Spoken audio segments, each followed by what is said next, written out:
नमस्कार, मी कुंतला बोलतेय. गणेशोत्सवाच्या तुम्हाला सगळ्यांना हार्दिक शुभेच्छा. गणपती बाप्पांसाठी आज मी खूप सोपे आणि पौष्टिक असे 5 प्रसाद तुम्हाला दाखवणार आहे. पहिला जो प्रसाद आहे त्याचं नाव आहे खिरापत.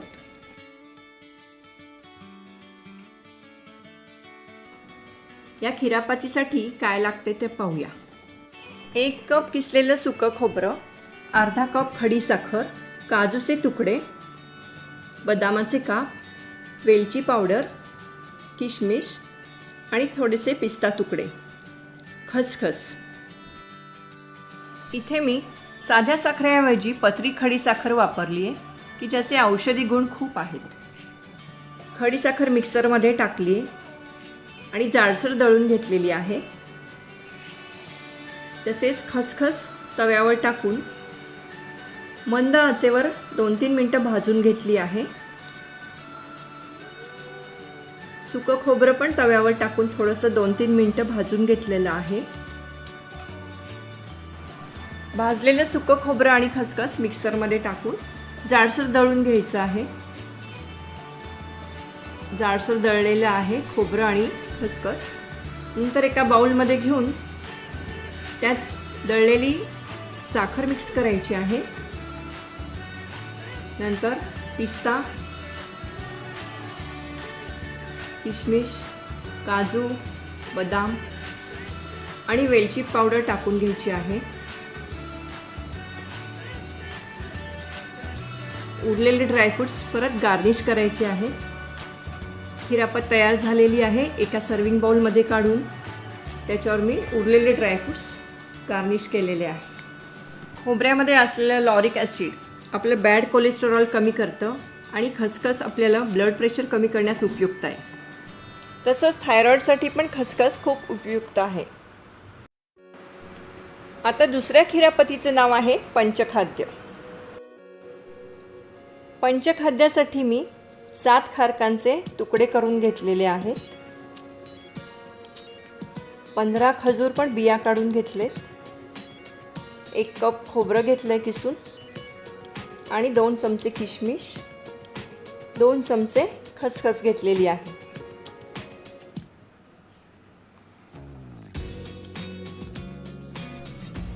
खारकांचे तुकडे मंद गॅसवर पॅनमध्ये भाजून घ्यायचे आहेत. 2-3 मिनटं भाजून घ्यायचे आहेत.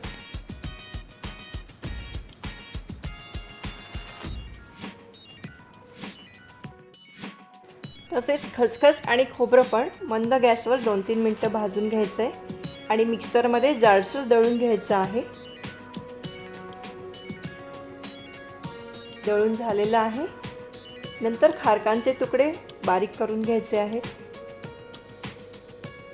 त्यामध्ये किशमिश आणि खजूर दोन्ही टाकून परत एकदा जाडसर दळून घ्यायचं आहे.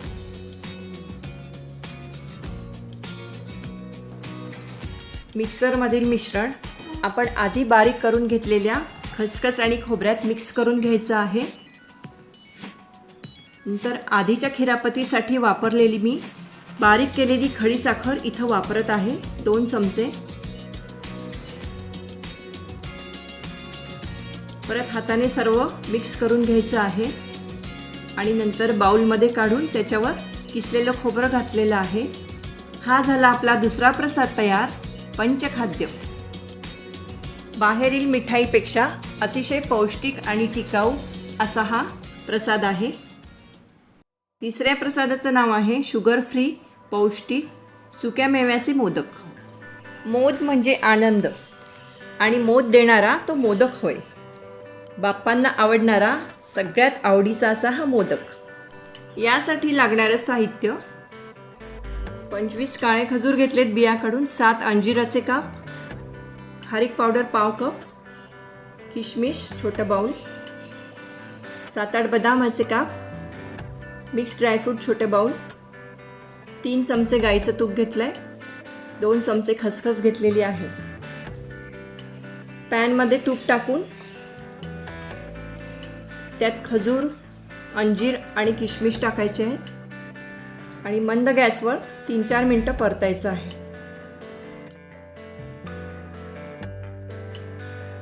नंतर त्यात ड्रायफ्रूटचे तुकडे टाकायचे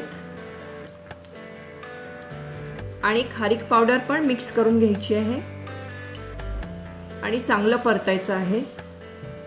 परत 2-3 मिनटं मंद गॅसवर सर्व परतायचं आहे. नंतर एका डिशमध्ये ओतून हाताने चेक करायचं आहे मिश्रण शिजलंय का नाही. इथं मिश्रण छान शिजलेलं आहे.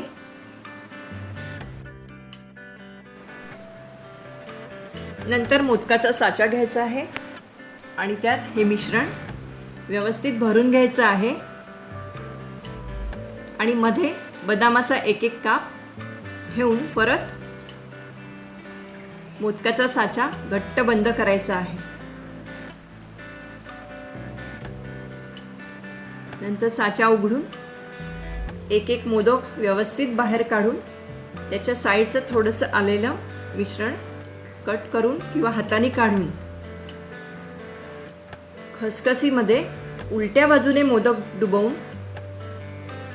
तो परत डिशमध्ये ठेवायचा आहे आणि बाप्पांसाठी शुगर फ्री सुक्यामेव्याचे मोदक तयार आहेत.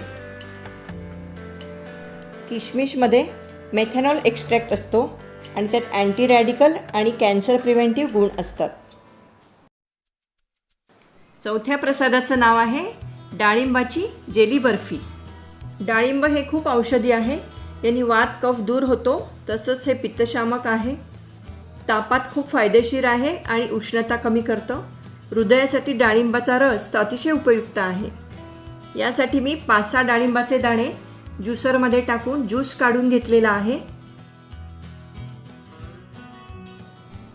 यासाठी लागणारं साहित्य असं आहे.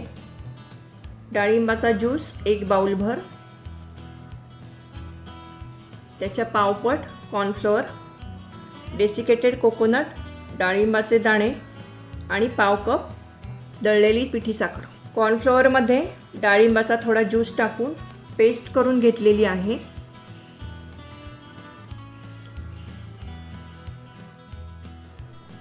नंतर गॅसवर पॅन ठेवून त्यात डाळिंबाचा ज्यूस घातलेला आहे आणि त्यात साखर मिक्स केलेली आहे. इथं मी पिठी साखर घेतलेली आहे. तसंच गॅसची फ्लेम ही मीडियम ठेवायची आहे आणि सतत ढवळत राहायचं आहे. 3-4 मिनटातच मिश्रण घट्ट व्हायला सुरुवात होते आणि मिश्रण चांगलं घट्ट होत आलं की ते पारदर्शक आणि त्याला चकाकी येते आणि चकाकी आली की आपण समजायचं की आपलं मिश्रण तयार झालेलं आहे.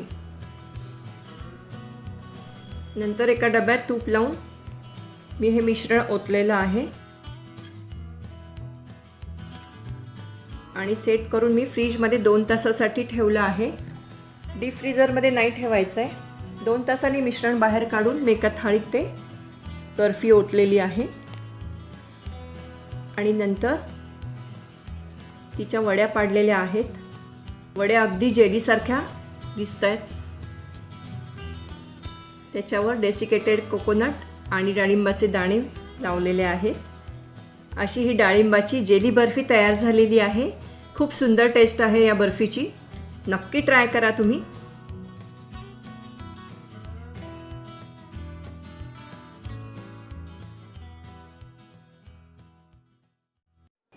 आता 5व्या प्रसादाचं नाव आहे वाटली डाळ.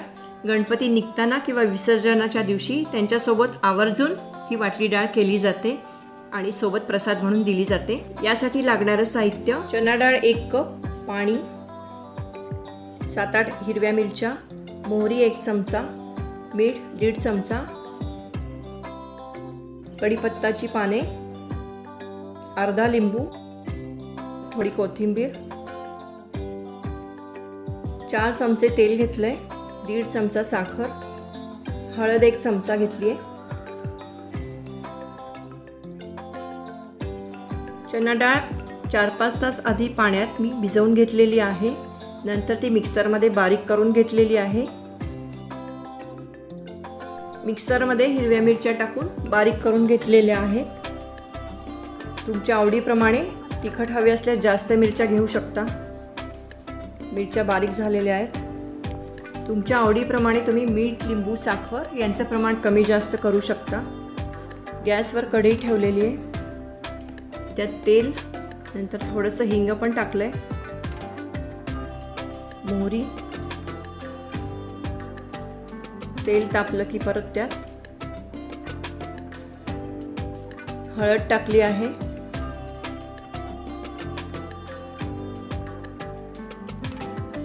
नंतर त्यात मिरच्या टाकलेल्या आहेत, पेस्ट केलेल्या, कढीपत्त्याची पाने आणि बारीक करून घेतलेली डाळ टाकत आहे.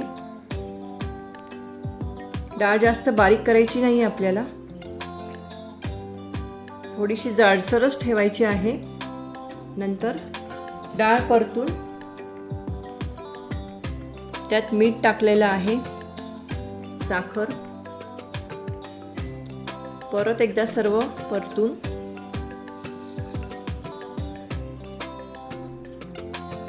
त्याच्यावर झाकण ठेवलेलं आहे. 3-4 मिनटं राहू द्यायचं आहे झाकण. एकदा परतून परत त्याच्यावर झाकण ठेवलं आहे. 3-4 मिनटांनी डाळ अशी कोरडी होत जाते थोडी. डाळ छान मोकळी झालेली आहे.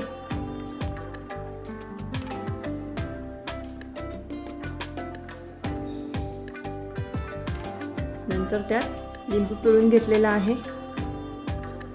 परत एकदा सर्व व्यवस्थित परतून घेतलंय आणि सर्विंग बाउलमध्ये मी डाळ काढून घेतलेली आहे. त्याच्यावर थोडीशी कोथिंबीर टाकलेली आहे. अशी ही वाटली डाळ तयार झालेली आहे. वाटल्या डाळीमध्ये फॉलिक ॲसिड आणि फायबरचं प्रमाण भरपूर असतं आणि आपल्या केसांना सुद्धा खूप हेल्दी आहे ही डाळ. आणि बाप्पांसाठी केलेले हे 5ही सोपे आणि पौष्टिक प्रसाद तुम्ही नक्की ट्राय करा. लाईक करा, शेअर करा आणि माझं चॅनेल सबस्क्राईब करायला विसरू नका. गणपती बाप्पा मोरया.